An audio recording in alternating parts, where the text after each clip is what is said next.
At the recent Australian Championships, a quietly spoken Queenslander by the name of Callum Davies had a bit of a breakthrough run in the men's 1500 metre final.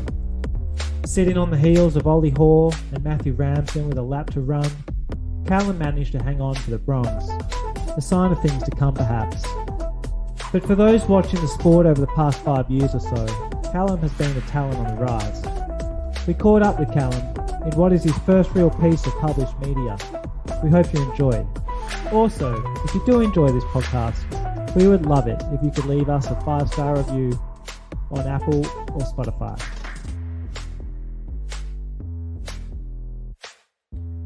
Before we get into it, a quick word from this week's sponsor. Fractal Headwear was born in Australia and is proudly trusted by over 50,000 happy customers. Their focus is premium performance headwear, designed for a community that loves to get outside and run. Check out fractal.com.au. Callum, welcome to Runner's Truck. Thank you for having me. Well done on the third place at Nationals just a few weeks ago. You've been watching your career progress for years, and it just seemed to me like it was a bit of a breakthrough for you. Is that how you view it? Oh, thank you very much. I think so. Like last season, I ran some good times, some big PBs, but this year was really the first year that I was competitive place-wise, kind of on the national scene in the Opens. So, I think so. And then following that up with, the Brisbane Track Classic the week after as well, I think was a big step forward for me. You were sticking like Ramsden, like shit to a blanket, with about 600 meters to go, and you were running like a man with confidence. Is that how were you feeling during the race, and is that a fair call? So Nick Bideau, my coach, and Coles Birmingham, they kind of worked together with us, and he gave me a call that morning and kind of talked about how he thought the race was going to play out and what he thought was my best chance of getting a medal, and that was to kind of go to the front in the first lap and a bit, slow it down, and then kind of make Olli come past me, and then he was going to have to wind it up from there because Rambo's got a good kick. Then when he came past, just kind of slot in behind and hang on for dear life basically. And 600 to go, I was thinking, well, I stuck my own nose in it now. There's no going back. I've just got to hang on now. And so it was pretty simple game plan, I guess, but just try and hold on for as long as I could. So how does it work with Collis and Nick combined? So they were kind of a team effort. Like who do you communicate mainly, or is it? Mainly with Collis. So when I first joined the group last year, I think we'll touch on that a bit later, Nick was sending us sessions for a couple of weeks, and then he went overseas with like the Olympic group, and Collis started looking after the people still in Australia.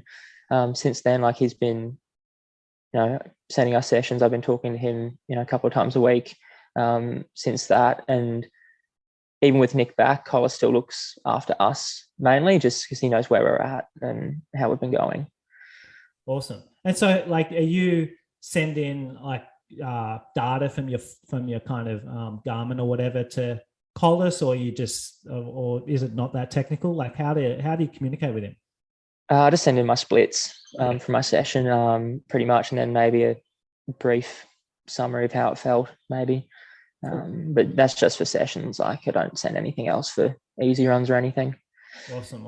So, like, leading into nationals, like, I'm presuming that you had a pretty smooth run, no injuries, no niggles. Is that fair?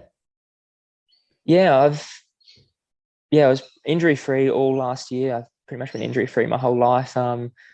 About 3 weeks before nationals, I had a bit of a hamstring niggle. Like I was able to run still. I didn't miss any days, but I just didn't do anything super fast for about a week. And other than that, it was good. It was just nice and smooth. Did you say that you've pretty much had no injuries your whole life? Did I hear that right? Yep. I think the most I've ever had out with an injury is a week. And that was... What was that? I did it. I had some hamstring tendinopathy. So it's kind of a bit of a recurring theme with me. But no, it's when they were resurfacing the warm-up track at Cusack for the Com Games, we trained on the inside track, and that was so boring. My coach at the time said, yeah, we'll run around backwards for this session. And having never run around a track backwards, and kind of my body's in like a really fine-tuned, it just, set it's like my lateral biceps femoris tendon. So my kind of the outside hamstring off for a bit. And I think I took 6 or 7 days off running with that, but it really wasn't too much. Yeah, it's going to be a lot of jealous people listening to this, to have your kind of junior career. I mean, I guess you probably do quite big miles, and to just literally, you're never a stressy or anything. Not no, I actually don't. No, not one. I had the start of a stress reaction at the end of 2018, and that was, we think it was because I tore my plantar fascia. Kind of an injury, but I didn't know I'd torn it, so I just kept running, and then it kind of healed, and then I re-tore it, but then all the damage was to the scar tissue, so it was somehow worked out in my favor. And because it was hurting, I just strapped my foot super tightly, and it kind of changed the way I was landing. And when we got an MRI for my plantar fascia, it showed a big kind of start of a stress reaction in 4 different spots on my foot, but it didn't progress any past that. So it's hard to know with middle distance runners. Like if you scan, if you got 100 of them and scan them all randomly, I bet you there's a lot of stress reactions happening that never amount to anything. Hey, so no, thankfully I've never had anything terrible.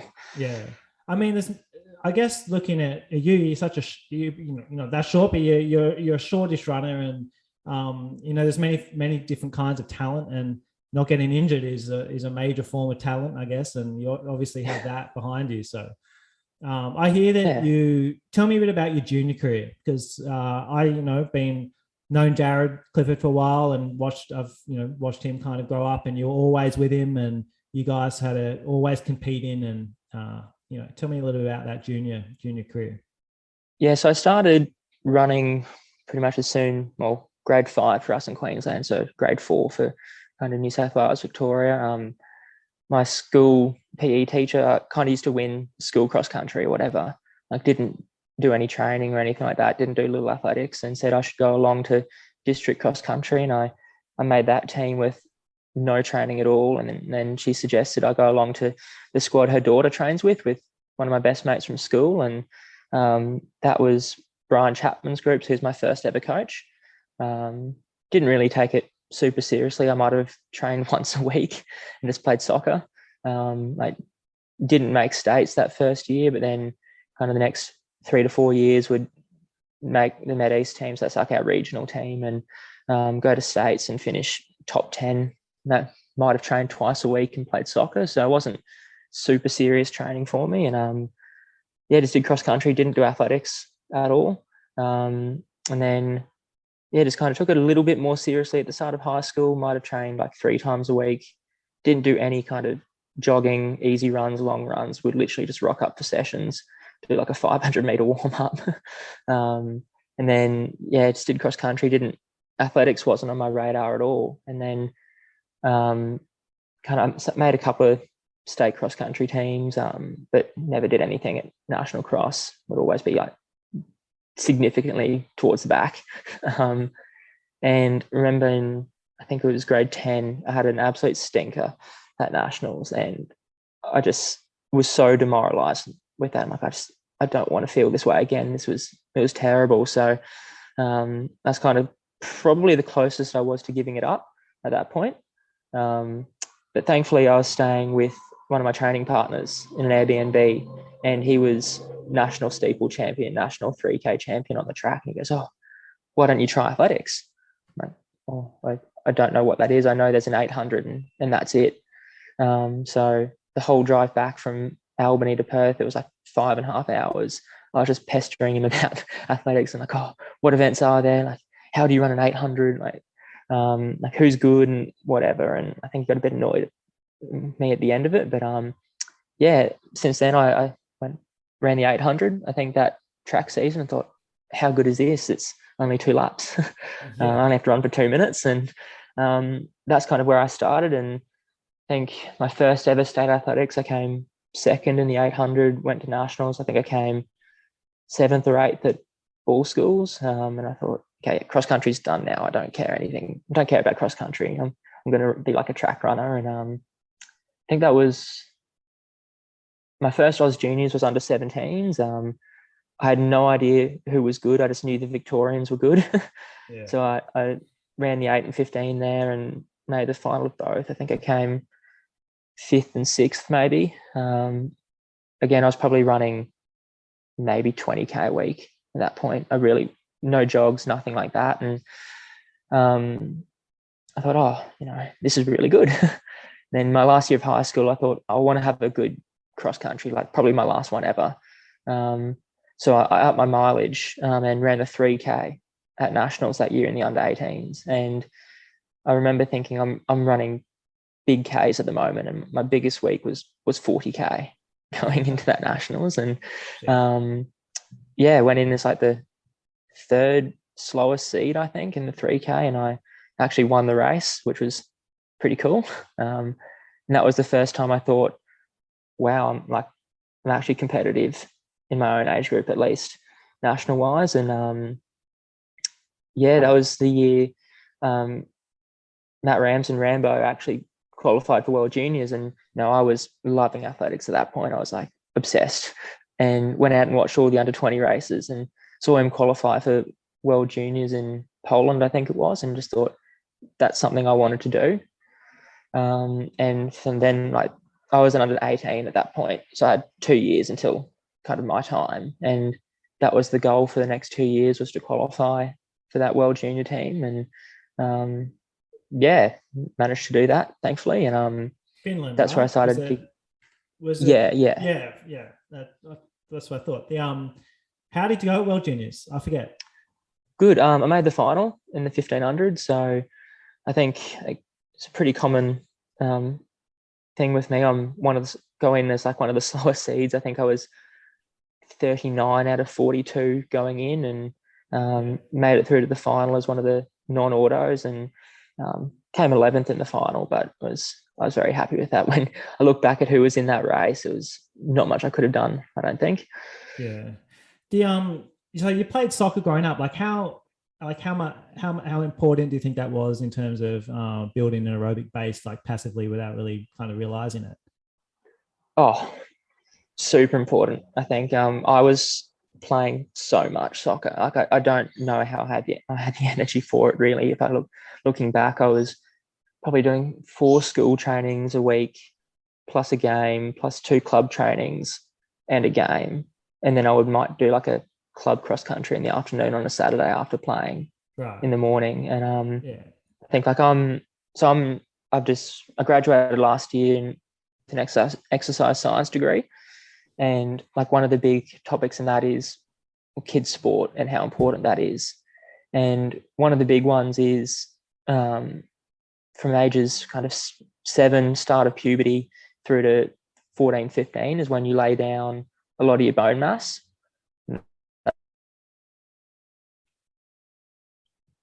So being really active then, running around on, the grass or whatever, it builds strong bones. And I wasn't sitting still at all through those ages. So I think that was really important for me.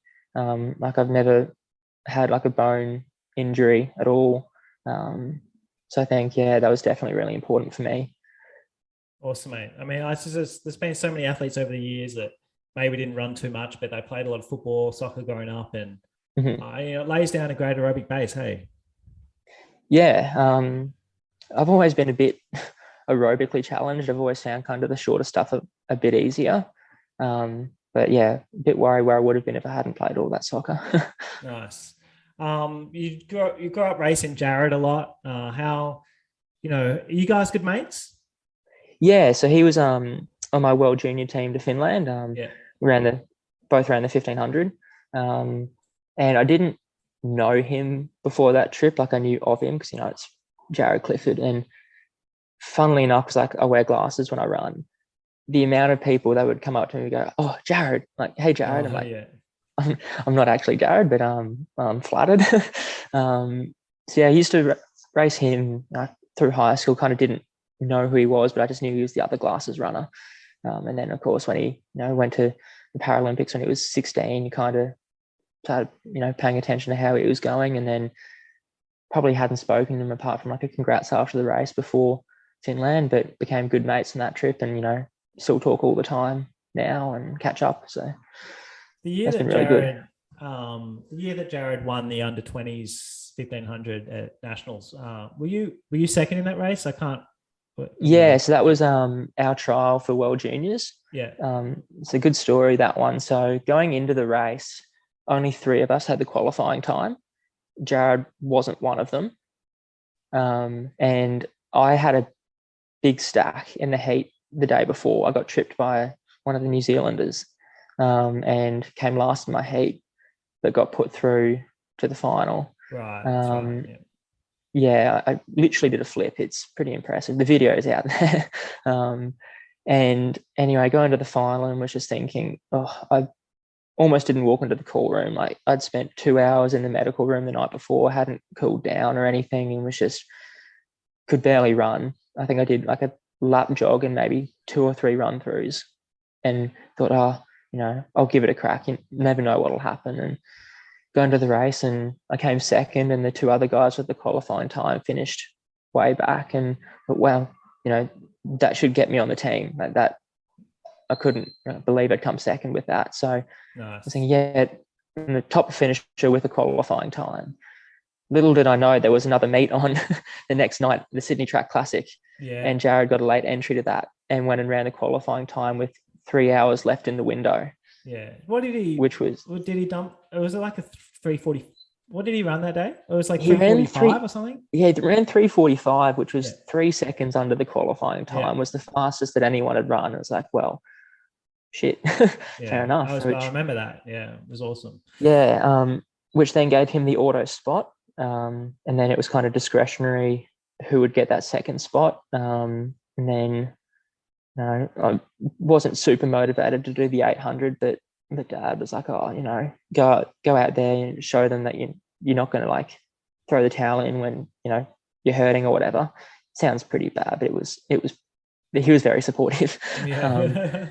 And so went out the 800, made the final, but didn't medal or anything in that.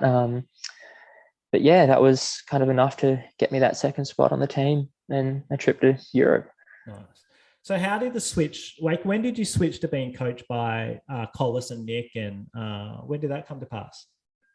So May 2021, I'd been with Brian Chapman for, I think it was just over 13 years at that point. So he was my first ever coach, stuck with him the whole way, and we worked really well together. It was, by the end, it was like a very collaborative environment. I'm not sure if you've ever heard of met Brian, but he's pretty stuck in his ways. He's been coaching for a very long time, and he's got 7 sessions that you just do year round on rotation. So you do like 1, 2, 3, 4, 5, 6, 7.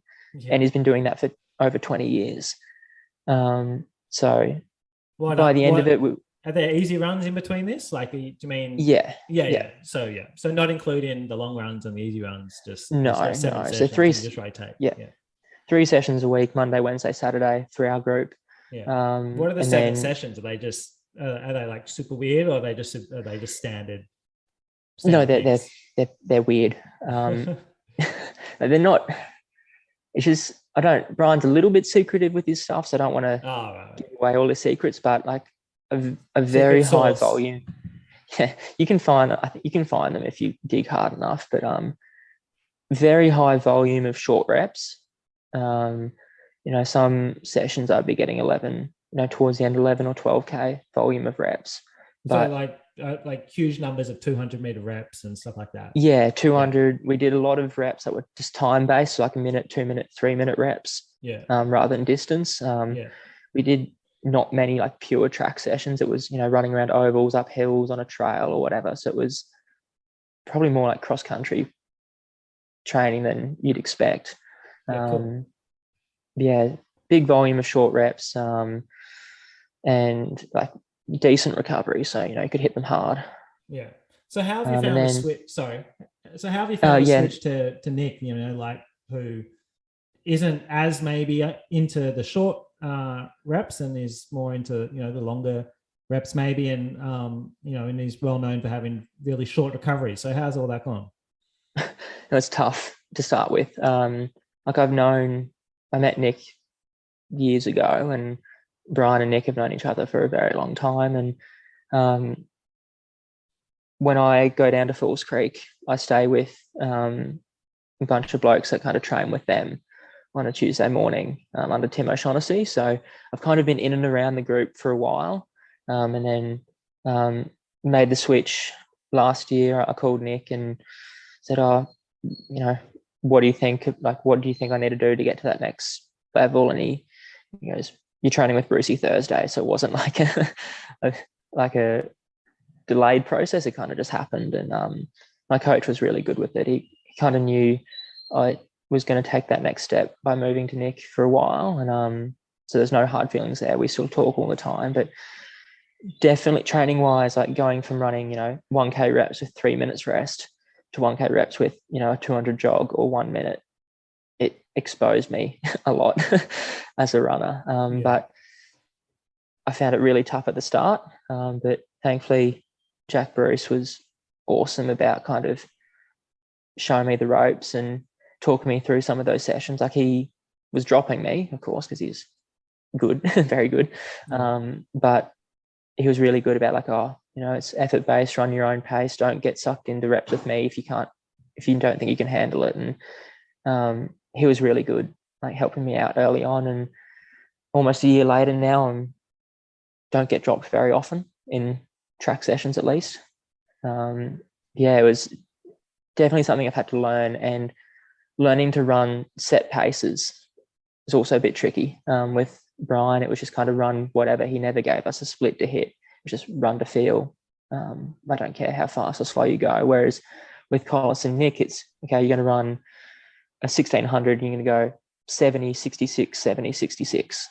So it's kind of locking into that pace was something I needed to learn, but thankfully I'm okay at that now. And how do you handle the thresholds? Oh, I'm terrible. Like, it depends on the day, of course, and Brisbane is awful for trying to run thresholds. What time of the day do you do them? We have been training at 7 a.m. probably last 6 months or more. Hot at 7 a.m. in a Brisbane summer, hey? Yeah. If you go any earlier, it's just more humid, so it doesn't feel any easier. So we kind of go 7 a.m. You don't have to get up like super duper early, but you beat some of the heat. But yeah, thresholds in Brisbane are tough. That being said, I'm terrible at it. I've had to kind of put the ego away with them and just kind of get them done. Learn to run to my own pace. And when I first started doing them, I'd try and run with Jack and then blow up like in 10 minutes, and then I'll try and run 308s for this threshold or 310s. And being that pace focused, I ignored how I was feeling and then would just blow up, or the last few K would be really tough. So I've just had to kind of put my ego away with those and realize, this is my threshold, like effort or heart rate now. And I don't care what anyone else is doing. Right. And so are you doing that based on heart rate or based on knowing your K splits and just trying to hit, 314s every K or whatever? And how does that work? So I go off my heart rate now. Yeah. I was going off splits and then was struggling a lot, or Collis would be like, you're running too fast or whatever. So I just bought a heart rate monitor, and being a bit shorter and my heart always beats really fast, and I kind of just try and sit in about 175 to 180 in the mornings. And then, if the last K or two is a little bit above that, that's okay. And I just have it on. Yeah, sorry. So I just have it on like the heart rate screen. I don't have splits or time showing at all, and just I know roughly how far I need to run in 28 minutes or something.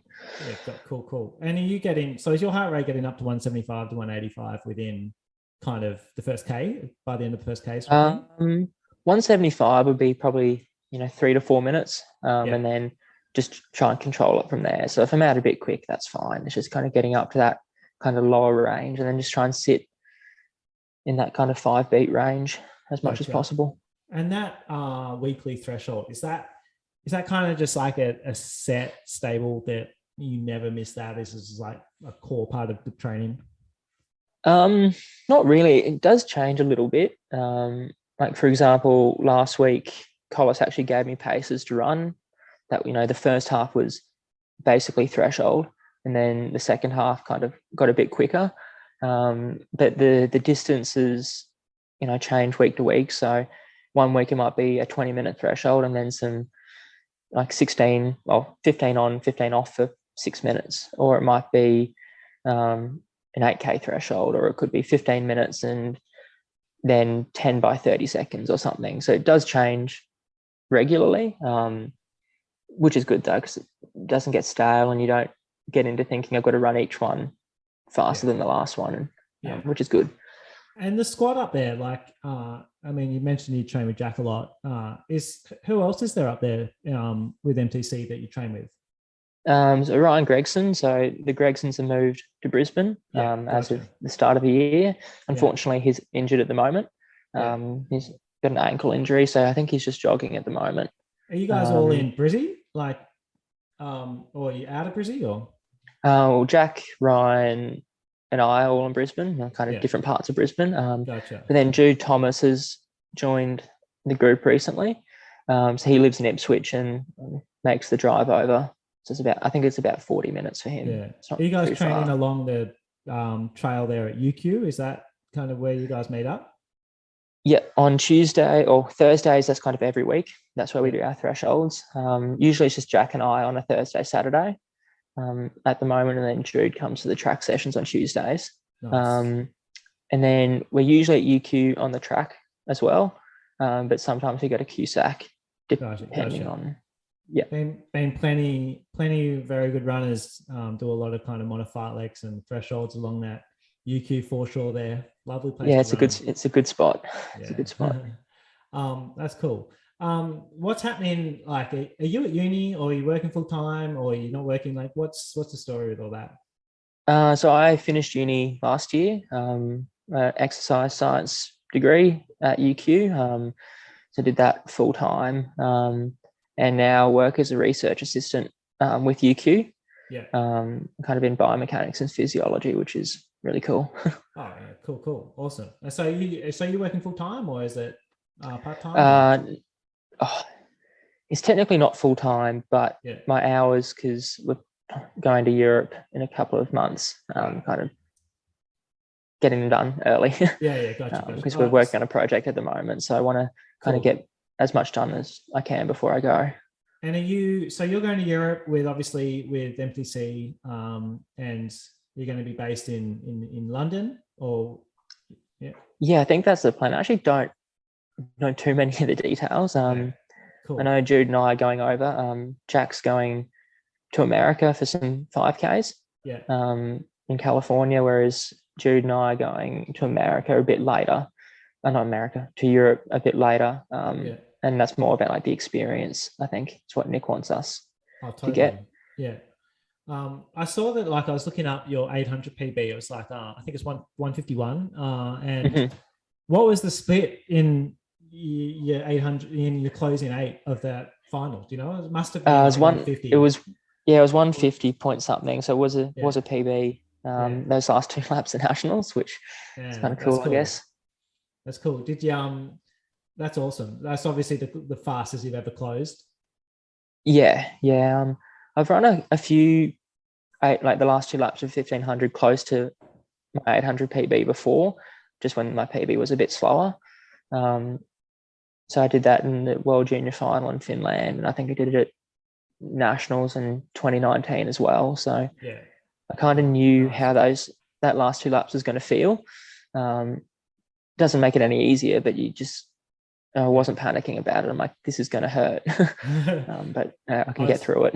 I was looking at all your PBs, and they're all set obviously in Australia. Like, you're a young dude, you haven't been traveling too much, but how are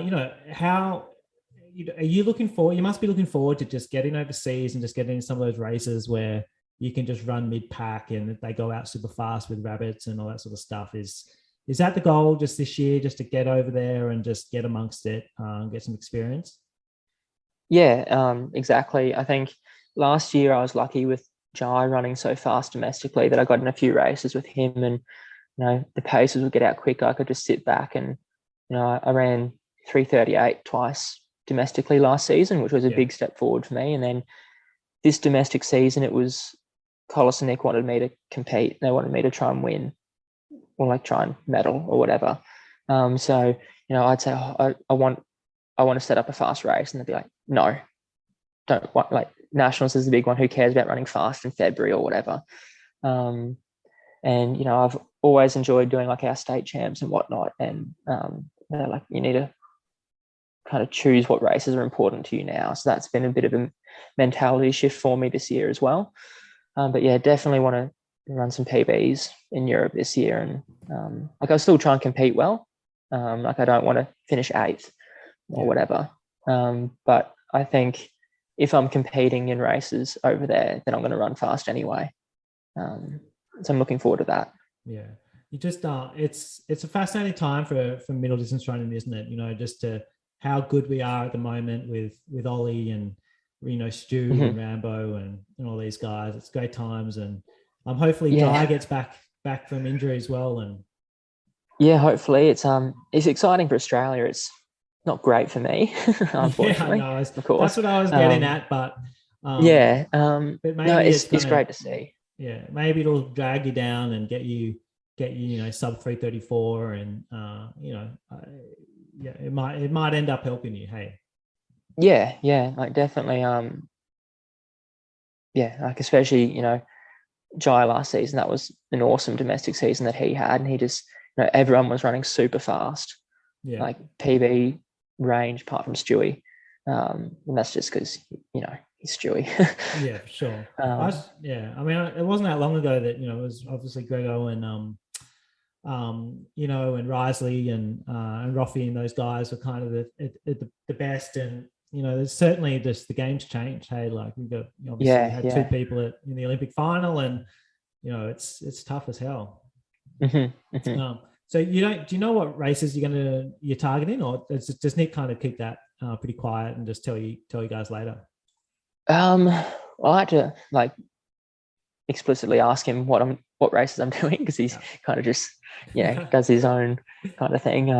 But I think the plan is, you don't need to know though. Hey, you just train and figure it out later, right? Or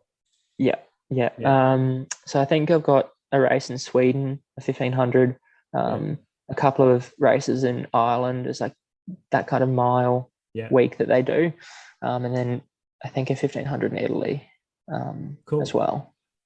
Awesome. It sounds like it sounds so cool, like just you're going to go to all these different countries. Like obviously this is like you're working full time, and you're obviously probably going to dig into your savings to make all this happen.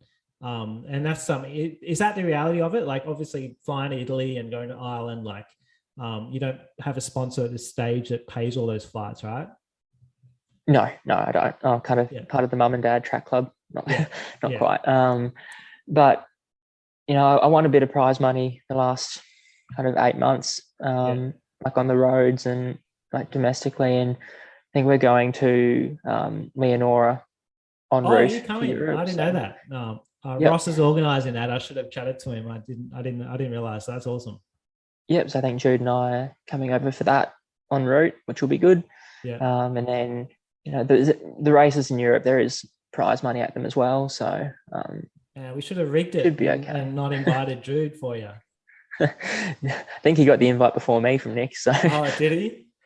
Well, I'm not sure. Like, I have no idea what Nick was thinking about Europe, but he'd brought up Europe to Jude before nationals, but it was only after nationals that he kind of mentioned it to me. And I think maybe he thought, it's actually worth it for Callum now. Maybe I don't know.